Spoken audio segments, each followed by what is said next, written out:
राहुल गांधी एक ब्रिटिश नागरिक हैं, क्योंकि जो संविधान के हिसाब से एक भारतीय नागरिक ही लोकसभा का या विधानसभा का चुनाव लड़ सकता है। राहुल गांधी भारतीय नागरिक नहीं है, जो उन्होंने स्वयं अपने इनकम टैक्स के रिटर्न में ब्रिटिश नागरिक अपने को बताया है, इसलिए उनका नामांकन पत्र रद्द किया जाए।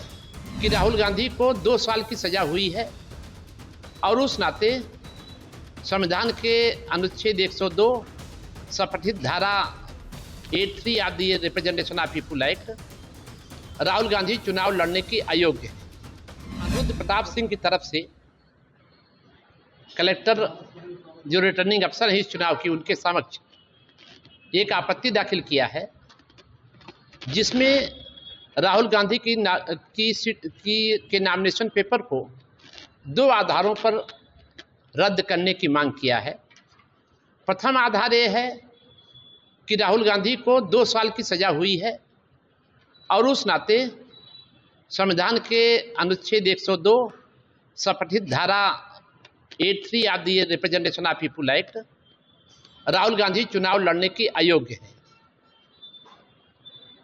हमने ये भी कहा है कि यद्यपि राहुल गांधी का कन्विक्शन सुप्रीम कोर्ट ने स्टे किया है, लेकिन उनको अफजल अंसारी जैसा आदेश नहीं दिया है कि वे दोबारा चुनाव लड़ सकते हैं।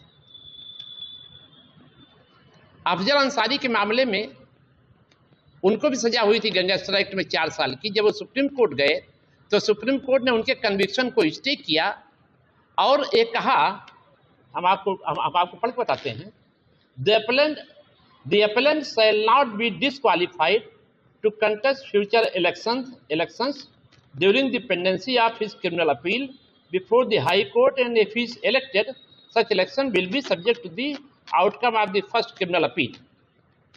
तो अफजल अंसारी के मैटर में सुप्रीम कोर्ट ने स्पेसिफिक रूप से उनको permission to contest the election दिया, जबकि राहुल गांधी के मैटर में उन्होंने उनका कन्विक्शन स्टे किया और permission to contest the election उनको नहीं दिया है।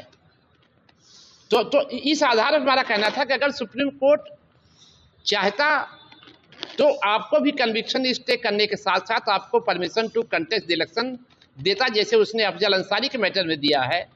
क्योंकि आपके लिए कन्विक्शन स्टे करने के आदेश में permission to contest the election नहीं है, इसलिए आप चुनाव नहीं लड़ सकते। और दूसरा एक मैटर था 2006 में एक राहुल गांधी ने इंग्लैंड में एक इनकम टैक्स दाखिल किया था। बैकअप्स कंपनी एक बनाया था उन्होंने, जिसमें वो डायरेक्टर थे। उसमें उन्होंने जो नेशनलिटी का कॉलम था उसमें उन्होंने ब्रिटिश लिखा था। तो इस आधार पर हमारा कहना था कि राहुल गांधी एक ब्रिटिश नागरिक हैं, क्योंकि जो संविधान के हिसाब से एक भारतीय नागरिक ही लोकसभा का या विधानसभा का चुनाव लड़ सकता है। राहुल गांधी भारतीय नागरिक नहीं है, जो उन्होंने स्वयं अपने इनकम टैक्स के रिटर्न में ब्रिटिश नागरिक अपने को बताया है, इसलिए उनका नामांकन पत्र रद्द किया जाए। क्या मिला आपको, आश्वासन क्या दिया गया? आश्वासन नहीं, आदेश मिलेगा और आदेश का हम लोग इंतजार कर रहे हैं कि कब आदेश प्रोनाउंस हो। मेरे आपत्ति करने के बाद उन्होंने राहुल गांधी के जो पत्नी थे उनको बुलाया और दोनों लोगों की लंबी देर तक बहस हुई और उसके बाद आदेश उन्होंने सुरक्षित कर लिया है।